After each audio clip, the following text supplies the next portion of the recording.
Hello and welcome back to RageGamingVideos and more Elden Ring. We're back for once again a new tier list for patch 1.08, which has changed up a good amount of things depending on which type of weapon we've been talking about. Today though, we're of course talking about Arcane, which has had some major shifts in the placement of certain weapons, which have become really good. Although patch 1.08 didn't change a major amount of stuff, it did change a couple weapon types for the better, and also tried to address a specific weapon really aggressively, but didn't seem to make that much of a change. This is the tier list though. We have S, A, B, and C. This is the best Arcane weapons, so there are more Arcane unique weapons than this, but these are the ones that I feel are the most relevant. But let's talk about why they're placed where they are, starting from the bottom at C with, once again, the Serpent Bow. As a ranged arcane weapon then, the purpose of this bow is obviously to spread poison at range, which you can kind of do with a normal bow and poison arrows. The difference is, of course, this is an arcane scaling option, so if you were to level your arcane, you're gonna actually apply the poison at range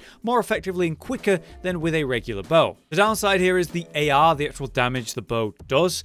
You could get better options with different bows and still spread poison, like I said. You don't really need the super high arcane, because it doesn't take much poison or many arrows anyway to apply the poison. So as a weapon, it serves a purpose. As an arcane weapon, it is relevant, but again, it just barely makes the list because of its unique nature. But beyond that, it's not really anything to shout about. Unlike as we go into the B tier, once again with the regalia of Eocade, the dancing blade, which is still an awkward one and hasn't really seen relevant changes, although it actually has less poise because it's a straight sword. There was that change in 1.08 where they made poise of smaller weapons worse, and so a few weapons have actually been affected by this, such as the straight swords. This is still a really good weapon. You can power stance it and use them as duo power stanced arcane weapons, and that's always going to be good, but the main damage comes from that spinning corkscrew attack of the dancing blade Ash of War. That is able to deal some seriously high damage if you can get it on a target that's still, such as bosses, and it's going to be a great option for that. The reason it's only a B tier is because it's so heavily outclassed by another weapon on this list that does the same thing but much better, more effectively. So it stays at a B tier with the lack of changes once again, which could be said the same for the other B tier weapon on this list. This is the Ripple Crescent Halberd, which is still the highest AR arcane weapon, which you can of course buff up in various ways, leading to very effective application of status. One of the best two-handed versions of status application. As we know, it's a great sleep option. It is used for that most commonly, but it can be used with all other elements and statuses however you want. And if you really like the Halberd moveset, which some people do, it's quite unique, then it's a great option for Arcane, and especially again for applying statuses. We could also even power stance these and get more effect out of them, and you occasionally, very rarely, will see these in PvP. It's a simple and effective build that is still relevant in the meta, but not an overly popular option because the weapon is just kind of bland looking, and there's more interesting ways to apply statuses in general, but get a bit more out of the weapon. Still, as a very strong weapon with very good status potential, it needs to be acknowledged in this list. Alright, now let's move on to the interesting stuff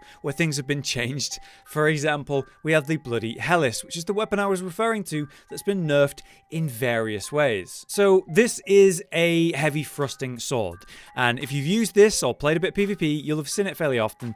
It was strong, and it still is, despite the fact that in 1.08 they reduced the speed of crouching attacks with this weapon. They've reduced the stagger caused by two-handing using this in jumping attacks. They've reduced the thrusting weapon counterattack damage overall, which has affected all thrust type attacks, such as one like this that's so based on thrusting attacks, so that damage is worse too. And then further, for specifically heavy thrusting swords, they've lowered the poise damage, so you stagger enemies with these even less. So across the board, it has been nerfed in various ways, but yet, despite that in my testing, it's still so good. The Ash hits so hard, the basics hit so hard. Even when you hit the counterattack, where, you know, that damage is meant to be worse, it's still so good, especially with the Spear Talisman, that's only going to make it better.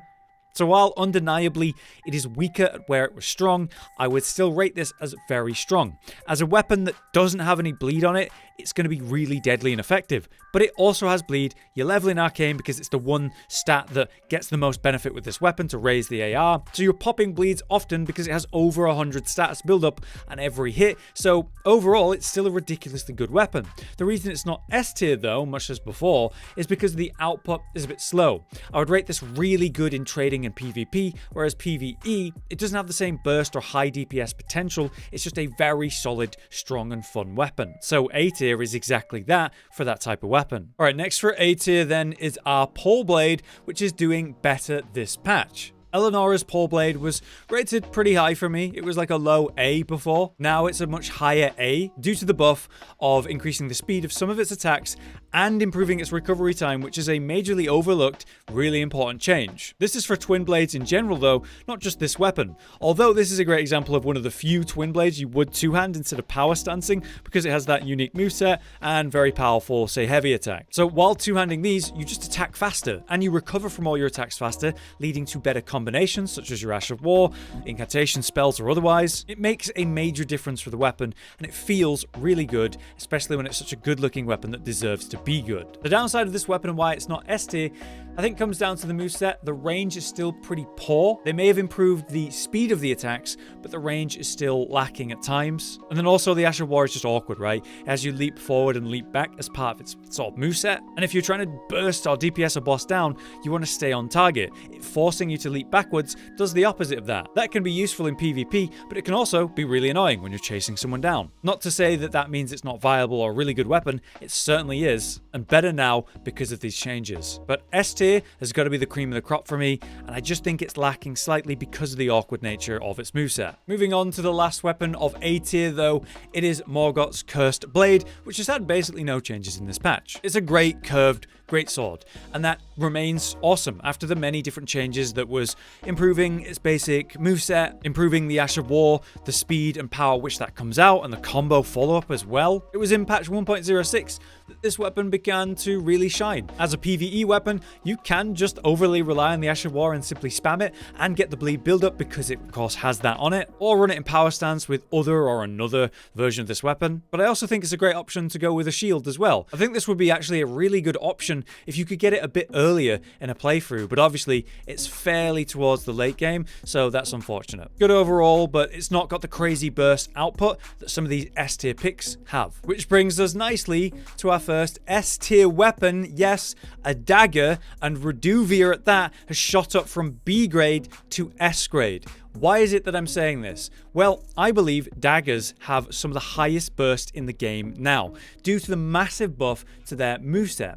Not only do they attack much faster, especially when you're using power stance versions of them, but they've improved the range of them in this patch as well, which is incredible. That's nice in PvE, but you never really had major issues there because you just press yourself against a boss and attack. In PvP though, the daggers were a nightmare to use because it would just be ghostly ineffective. You'd think you'd hit someone and it just wouldn't. Now they've improved the hitbox and the range of that. You can actually land blows. You can trade. If someone's foolish enough to roll around you, you're attacking so fast, and the range improvements means you're consistently hitting them anyway because there's too many attacks coming out for the iframes. The damage, especially with a bleed dagger like this, is ludicrous. The burst damage and how much you're actually going to be popping the bleeds is one of the best options in the game now, and this weapon comes with its own Ash of War. Much like the Blood Blade attack that an Ash of War exists, this one works the same, but it doesn't cost health to use, making it arguably better. They even added this aspect to it where if you use it at melee range, you'll hit with the dagger at the same time,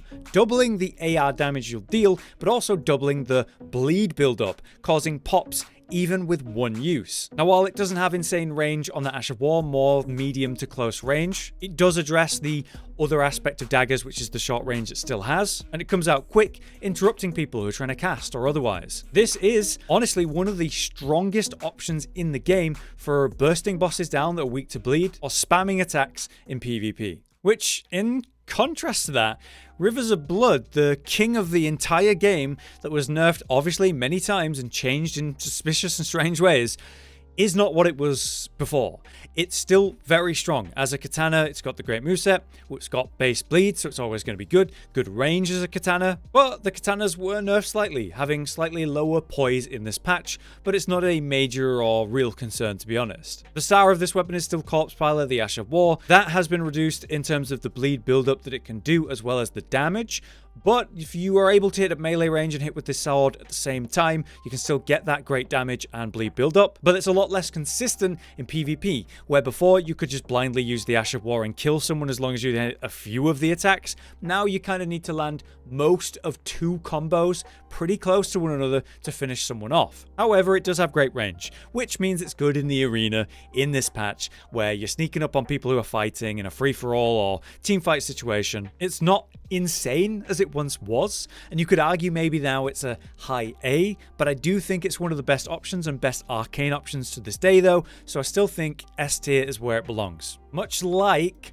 the other weapon that's even more relevant this patch, even though it's not really been changed in that kind of way, Mowgwins' Sacred Spear and its massive AoE Ash of War is still very effective. Of course, when you use that Ash of War, you're going to do the big circle around you, causing bleed damage in a huge location, but that location has been made slightly smaller in the previous patch. Not in a relevant way though, I don't think. It's still huge, it's still very effective. And in the arena where you got multiple targets, like free-for-all or team fights, you can easily control whole sections of the arena, AoE multiple targets down, be a massive annoying threat. However, when you use the Ash, of course, it gives the Cursed Blood to the weapon, and it's a great spear. So, you've got the running heavy, which is incredible. The basic attacks, they're incredible. The damage the AR is really good. The bleed build-up, the fire damage. It's a really good weapon if you just buff it up and forget about the Ash of War. But then when you consider the Ash of War and how effective that is in general, still, and also even more effective with the context of the arena, this is a really good weapon,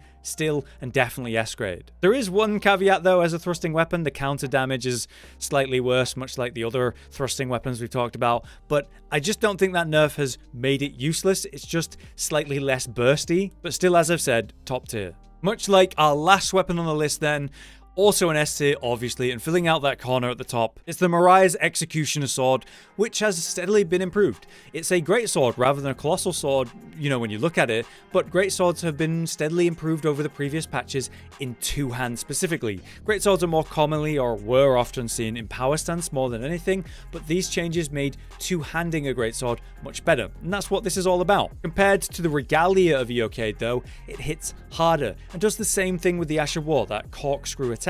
When you're getting successive hits off, you're gonna build AR, and this thing is a machine for that, having higher AR by baseline. As we've shown in different builds and videos, this means you can really just walk up to bosses and corkscrew them with the Ash of War, have your AR shoot up, and then send in another, and basically two-shot or even one-shot many of the big bosses in the game. It's hilarious, it's satisfying, and it's very cool, and I'm very happy because this Ash of War, when we first saw it, was so cool, but a big letdown because of how slow it was, and because of how you would get stuck in the animation. Now you can roll out of it when things go wrong or you miss, you just want to get out of that, you don't have to do the follow-up hit. Importantly, it's the only weapon that's not actually a bleed weapon in the top tier of the Arcane tier list, and remains there because of its raw power. But there you have it, that is our finished tier list for patch 1.08 and your Arcane weapons.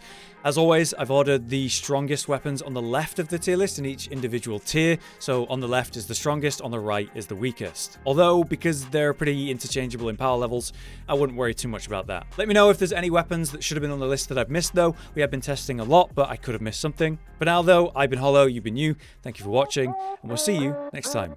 Josh, Cotton, and Hollow with the videos, dropping the humor like a hammer on your tippy toes, bringing entertainment on a daily arrangement to take our insanity and turn it into entertainment. Yes, I said entertainment twice, to reiterate that it is nice to look into your faces on a mostly daily basis when you let us in your homes to make the whole world a stage. Goodbye.